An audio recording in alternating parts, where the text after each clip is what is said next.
మీ children ఇప్పుడు ఏదైనా competitive exams కనుక అటెంప్ట్ అవుతుంటే, వాళ్ళు ఈ ఎగ్జామ్స్‌లో మంచి స్కోర్ అనేది వస్తుందా? లేదా? అనేది కూడా మీరు టారోట్ రీడింగ్‌లో తెలుసుకోవచ్చు.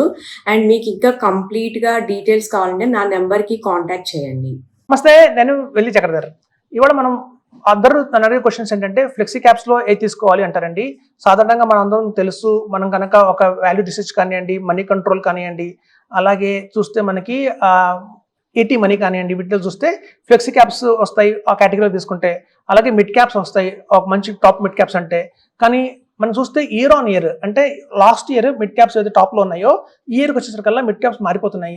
అలాగే ఫ్లెక్సీ క్యాప్స్ ఏవైతే తీసుకున్నామో 2023లో బెస్ట్ మిడ్ క్యాప్స్ అని చెప్పి ఇవాళ అవి లేవు. ఆ ప్లేస్‌లో వేరే మ్యూచువల్ ఫండ్స్ వచ్చాయి. వేరే కంపెనీ వాళ్ళ మిడ్ క్యాప్స్ వస్తున్నాయి. సో మీరు ఎప్పుడైనా గమనించండి, ప్రతి 5 ఇయర్స్‌కి కానియండి, ప్రతి 3 ఇయర్స్‌కి కానియండి, ఈ టాప్ పర్ఫార్మింగ్ ఫండ్స్ ఏవైతే ఉంటాయో అవి మారిపోతూ ఉంటాయి. ఎందుకు అని చాలా మంది కన్‌ఫ్యూజన్‌గా ఉంటారు. ఎందుకంటే చూడండి, అందరూ ఫండ్ మేనేజర్‌లకి మంచి ఎక్స్‌పీరియన్స్ ఉంది. అందరూ కూడా చార్టర్డ్ అకౌంటెంట్సే ఉన్నారు. అలాగే అందరూ క్వాలిఫికేషన్ చూస్తే సీఎఫ్ఏ ఉన్నారు. సో అందరూ క్వాలిఫికేషన్ ఈక్వల్‌గానే ఉంది. అలాగే చూస్తే మనకి అందరి దగ్గర ఆల్రెడీ కొన్ని వేల కోట్లు మేనేజ్ చేసిన ఎక్స్‌పీరియన్స్ అయితే ఉంది. కానీ ఒక పర్ఫార్మెన్స్ మాత్రం మారిపోతూ ఉంది. ఎందుకు అని చాలామంది అనుకుంటారు. ఇప్పుడు చూడండి, ఒక ఫ్లెక్సీ క్యాప్ తీసుకుందాం. 3 కంపెనీల ఫ్లెక్సీ క్యాప్. ఒక కంపెనీ ఫ్లెక్సీ క్యాప్ ఏమో మనకి 18% రిటర్న్ ఆల్ టైమ్ నంబర్ 1లో చూపిస్తుంది. నెక్స్ట్ ఇంకొక ఫ్లెక్సీ క్యాప్, ఇంకో కంపెనీకి సంబంధించిన ఫ్లెక్సీ క్యాప్ తీసుకుంటే అది 12% రిటర్నే వస్తుంది. ఇంకో 10% రిటర్నే ఇస్తుంది. సో ఇట్లా ఎందుకు మనకి ఇంత వేరియేషన్ ఉంది? ఒకటే మన అందరూ ఈక్వల్‌గానే క్వాలిఫికేషన్ ఉంది ఫండ్ మేనేజర్‌లకి. అందరూ రిపోర్ట్స్ కొనుక్కుంటారు బయట నుంచి. టీమ్ కూడా బాగా ఉంటుంది. అలాగే చూస్తే ఎందుకు అని కారణం తీసుకుంటే వాటి వెనకాల స్ట్రాటజీస్ ఉంటాయండి. చాలా మందికి తెలీదు. అందరూ ఫ్లెక్సీ క్యాప్ చూస్తారు కానియండి, ఈ ఫ్లెక్సీ క్యాప్ ఎందుకు రానిచ్చింది, ఇంకో ఫ్లెక్సీ క్యాప్ ఎందుకు ప్రస్తుతం డౌన్‌లో ఉంది అనే దానికి రీజన్ అయితే ఉంటుంది. చూడండి, కొన్ని మొమెంటమ్ బెస్ట్ ఫ్లెక్సీ క్యాప్స్ ఉంటాయి. మనకి తెలుసు, ఇండియాలో లాస్ట్ 10 ఇయర్స్ నుంచి ఏదో ఒక మంచి పర్ఫార్మింగ్ చేస్తున్న ఫ్లెక్సీ క్యాప్ ఈ మధ్య కొంచెం దాని రిటర్న్ తగ్గిపోయింది సార్, అదంత పర్ఫార్మెన్స్ చేయట్లేదు, ఒకప్పుడు బాగానే ఇచ్చింది రిటర్న్స్, ఇప్పుడు ఏమైంది అని క్వశ్చన్స్ అడుగుతున్నారు మమ్మల్ని. చూడండి, ఒక మొమెంటమ్ బేస్డ్ ఫ్లెక్సీ క్యాప్ ఏదైతే ఉంటుందో, సో మొమెంటమ్ ఫ్లెక్సీ క్యాప్ ఎప్పుడైతే ఒక బుల్ రన్లో ఒక ర్యాలీలో 10 ఇయర్స్ దాకా బాగానే పర్ఫార్మ్ చేస్తుందండి. తర్వాత మళ్ళీ మొమెంటంలో పోయింది హవా. ఇప్పుడు యాక్చువల్గా వాల్యూ నడుస్తుంది. క్వాలిటీ బాగా పైకి వెళ్తున్నప్పుడు ఆటోమేటిక్గా క్వాలిటీకి సంబంధించిన ఫ్లెక్సీ క్యాప్లు ఏవైతే ఉంటాయో అవి మళ్ళీ పుంజుకుంటాయి. మన మొమెంటం పడిపోతుంటుంది. మధ్యలో చూడండి, క్వాలిటీ సంబంధించిన కొన్ని ఫ్లెక్సీ క్యాప్లు ఉంటాయి. అలాగే క్వాలిటీ సంబంధించిన కొన్ని మిడ్ క్యాప్లు ఉంటాయి. అవి అమాంతం మళ్ళీ కొన్ని ఇయర్స్ దాకా మళ్ళీ అవి పర్ఫార్మెన్స్ చేయడం మొదలు పెడుతుంది. జనరల్గా నేను చెప్తుంటాను, మా దగ్గర వచ్చిన ఇన్వెస్టర్కి లాస్ట్ టైం ఒక 1 ఇయర్ బ్యాక్ ఒక ఇన్వెస్టర్ కలిశారు. ఆయనకి నేను మొత్తం 4 మిడ్ క్యాప్స్ ఇచ్చాను. ఒక కంపెనీ మిడ్ క్యాప్, ఈ కంపెనీ మిడ్ క్యాప్ అని. ఆయన అన్నారు, సార్ డైవర్సిఫికేషన్ లేదు కదా, మనం ఎప్పుడు డైవర్సిఫికేషన్ చేసుకుంటే బాగుంటుంది, ఒక ఫ్లెక్సీ క్యాప్ యాడ్ చేద్దాము, ఒక మల్టీ క్యాప్ యాడ్ చేద్దాము, అలాగే ఒక లార్జ్ క్యాప్ యాడ్ చేద్దాము అని. సో ఇప్పుడు చూడండి, ఆయనకు వచ్చి గోల్ ఏంటంటే కేవలం 12 ఇయర్స్ మాత్రమే రిటైర్మెంట్ ఉంది. ఆ 12 ఇయర్స్లో ఆయనకి 2 ఇయర్స్ దాకా కావాల్సి వస్తుంది. సో మనం ఎప్పుడైతే 12 ఇయర్స్ 15 ఇయర్స్ కనుక గోల్ ఉంది మన దగ్గర, అంత టైం ఫ్రేమ్ ఉంది, ఒక లాంగ్ టర్మ్ ఉంది అంటే కనుక మనం కంపల్సరీగా మిడ్ క్యాప్స్ మీద ఎక్కువ బెట్ చేయాలండి. ఎందుకు అంటే మనం చూడండి, గత 20 ఇయర్స్ డేటా తీసుకోండి, ఆర్ 15 ఇయర్స్ డేటా తీసుకోండి. 15 ఇయర్స్ డేటా తీసుకుంటే అంటే వాళ్ళు 2000 దగ్గర 26లో ఉన్నాము. 2011 నుంచి కనుక మనం తీసుకుంటే data, flexi cap, mid cap, small cap, large mid cap ఇలా కంపెనీస్ తీసుకోండి. ఏవైతే ఎక్కువ రిటర్న్స్ ఇచ్చాయి అంటే సిఏజీఆర్ ఏదైతే ఎక్కువ వచ్చిందంటే మిడ్ క్యాప్స్లోనే ఎక్కువ మనకి కనిపించిందండి. ప్రామినెంట్గా మిడ్ క్యాప్స్ అన్ని కూడా ఆటోమేటిక్గా మంచి రిటర్న్స్ అయితే ఇచ్చాయి. ఎందుకు మిడ్ క్యాప్స్ అంటే అటు లార్జ్ క్యాప్ లాగా అంతగా రిటర్న్స్ పడిపోవటము. చూడండి, లార్జ్ క్యాప్ అనగానే మనకు తెలుసు అందరికీ రిటర్న్స్ ఎక్కువ రావు. ఎందుకంటే అవన్నీ ఓవర్ వాల్యూ అయిపోయి ఉంటాయి. అందులో పెద్ద హోల్డింగ్స్ ఉంటాయి అందులో. సో కాబట్టి అవి పెద్దగా రాణించవు. అలానే స్మాల్ క్యాప్స్ తీసుకుంటే రిస్క్ ఎక్కువ ఉంటుంది. సో మీడియంగా మిడ్ క్యాప్ అయితే బెటర్ ఉంటుందండి. చూడండి, మీరు మిడ్ క్యాప్ ఫండ్స్లో కూడా మేము అనుకుంటాము, సార్ మిడ్ క్యాప్స్ అన్ని ఒకలా ఉండవు. ఎందుకు అంటే మిడ్ క్యాప్లో యాజ్ పర్ రూల్ ఏంటంటే 65% మిడ్ క్యాప్లో పెడతారు. అది కాకుండా వాళ్ళకి ఇంకో ఆప్షన్ ఉంటుంది, రిమైనింగ్ బ్యాలెన్స్ 40% ఎక్కడ పెట్టాలి, 35% ఎక్కడ పెట్టాలి అని. కొంతమంది ఏమో ఎక్కువ అలొకేషన్ లార్జ్ క్యాప్ ఇస్తారు, కొంతమంది ఏమో ఎక్కువ అలొకేషన్ స్మాల్ క్యాప్ ఇస్తారు. సో మిడ్ క్యాప్ ఎక్కువ అలొకేషన్ బ్యాలెన్స్ 35% ఏదైతే ఉందో అది స్మాల్ క్యాప్లో పెట్టిన వాళ్ళకి రిటర్న్ ఒకలాగా వస్తుంది. ఆ 35%ని ఎక్కువ లార్జ్ క్యాప్లో పెట్టిన వాళ్ళకి రిటర్న్ వేరుగా వస్తుంది. సో మనం చూడటానికి మిడ్ క్యాప్స్ లాగానే అనిపిస్తాయి కానివ్వండి, వాటి వెనకాల ఉన్న అలొకేషన్ ఏదైతే ఉంటుందో దాన్ని బట్టి కూడా, అలాగే దాని వెనకాల ఉన్న స్ట్రాటజీ ఏదైతే ఉందో, కొన్ని మొమెంటమ్ బేస్డ్ మిడ్ క్యాప్స్ ఉంటాయి, కొన్ని వాల్యూ బేస్డ్ మిడ్ క్యాప్స్ ఉంటాయి, కొన్ని క్వాలిటీ బేస్డ్ మిడ్ క్యాప్స్ ఉంటాయి. సో ఇక్కడ డిఫరెన్స్ వల్ల కూడా మనకి రిటర్న్స్ తేడా వచ్చేస్తుంది.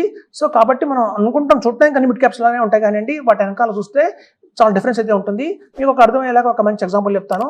సపోజ్ ఒక 1వ తరగతి పిల్లాడిని తీసుకొచ్చి ఆ 1వ తరగతి పిల్లాడికి మీరు 2+2+2+2+ అని ఒక 10 టైమ్స్ రాయండి. రాసి ఎంత వస్తుంది ఆన్సర్ అంటే అతను ఏం చేస్తాడంటే ఫస్ట్ 2 తీసుకుంటాడు, తర్వాత ఆ 2కి ఇంకో 2 యాడ్ చేస్తాడు, 2 3 + 1 4 అని 4 చెప్తాడు, ఆ 4కి మళ్ళీ ఇంకో 2 యాడ్ చేసుకుంటాడు, అలా వేళ్ళతో యాడ్ చేసుకుంటూ 20 అని ఆన్సర్ రాస్తాడు. అదే మనం సెకండ్ క్లాస్ పిల్లని అడిగామనుకోండి, అదే సేమ్ క్వశ్చన్ ఇచ్చి ఫస్ట్ అతను ఏం చేస్తాడంటే అందులో ఎన్ని 2s ఉన్నాయో అది కౌంట్ చేస్తాడు. అంటే 1 2 3 4 5 6 7 8 9 10. సో 10 2s ఉన్నాయి కాబట్టి 2 × 10 20 అని చెప్తాడు. సో ఇక్కడ చూసారా డిఫరెన్స్ అదేనండి. మీ కళ్ళకేమో ఫ్లెక్సీ క్యాప్లన్నీ ఒకేలా కనిపిస్తాయి, మిడ్ క్యాప్లన్నీ ఒకేలా కనిపిస్తాయి, స్మాల్ క్యాప్లన్నీ ఒకేలా కనిపిస్తాయి. కానీ మేము చూసే విధానం వేరుగా ఉంటుంది. ఒక మిడ్ క్యాప్ ఇంకో మిడ్ క్యాప్ డిఫరెన్స్ ఏంటి, ఎందుకు అందులో పర్ఫామ్ చేసింది ఒకటి ఎందుకు పర్ఫామ్ చేయలేదు అని చూస్తాము. సో మేము ఎప్పుడు మిడ్ క్యాప్స్కి బ్యాక్లో ఏం జరుగుతుంది వర్క్స్ అని చూస్తాము. దాన్ని బట్టి మనం ఆ మిడ్ క్యాప్ తీసుకోవాలా లేదా అనేది మనం డిసైడ్ అవుతాము. సో ఇండియాలో దగ్గర 30 మిడ్ క్యాప్స్ ఉన్నాయండి. అందులో మేము బెస్ట్ ఆఫ్ ద నాలెడ్జ్తో మేము ఒక 4 మిడ్ క్యాప్స్ తీసుకుంటాము.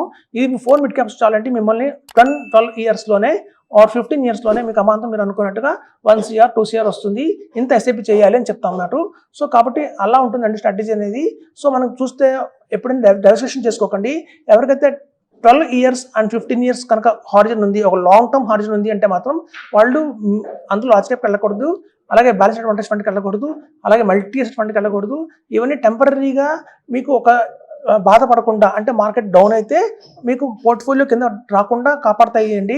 కానీ టెంపరీ కాదు మనం చూస్తున్నాము, పర్మనెంట్ సొల్యూషన్ మనకు కావాలి.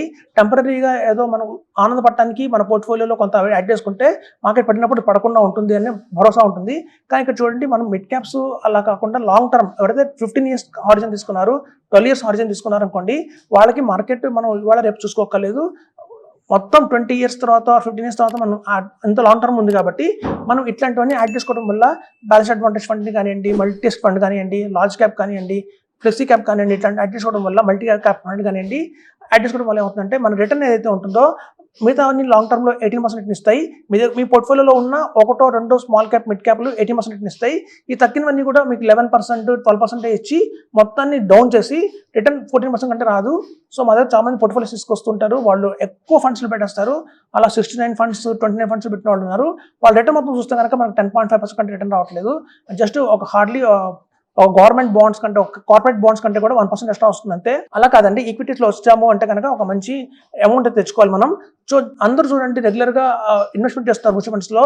ఎందుకు చేస్తారు అంటే మన పక్కింటి వాళ్ళు చేస్తున్నారు, ఎదురింటి వాళ్ళు చేస్తున్నారు, మన కజిన్స్ చేస్తున్నారు, మన రిలేటివ్స్ చేస్తున్నారు, అందరూ చేస్తున్నారు కాబట్టి మనం కూడా మ్యూచువల్ ఫండ్ చేయాలి అనే ఒక కేటగిరీ ఒకటి ఉంటుంది.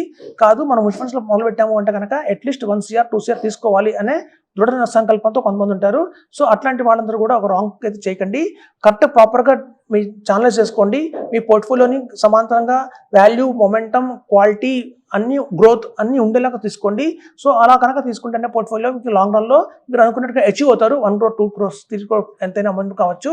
సో అలా కాకుండా బ్లైండ్గా కనుక మనం వచ్చిన ఫండ్ అల్లా విన్న ఫండ్ అల్లా కనుక ఇన్వెస్ట్ చేసుకుంటూ వస్తున్నారు, ఒక అడ్వైజర్ చెప్పారని ఆ ఫండ్, ఒక అడ్వైజర్ చెప్పారని ఈ ఫండ్ అలా యాడ్ చేసుకుంటూ పోతే కనుక మీ పోర్ట్ఫోలియోలో చూసుకోవడానికి ఒక 20 30 15 ఫండ్స్ ఉంటాయి కానీ రిటర్న్ జనరేట్ చేసే మాత్రం హార్డ్లీ 3-4 ఉంటాయి.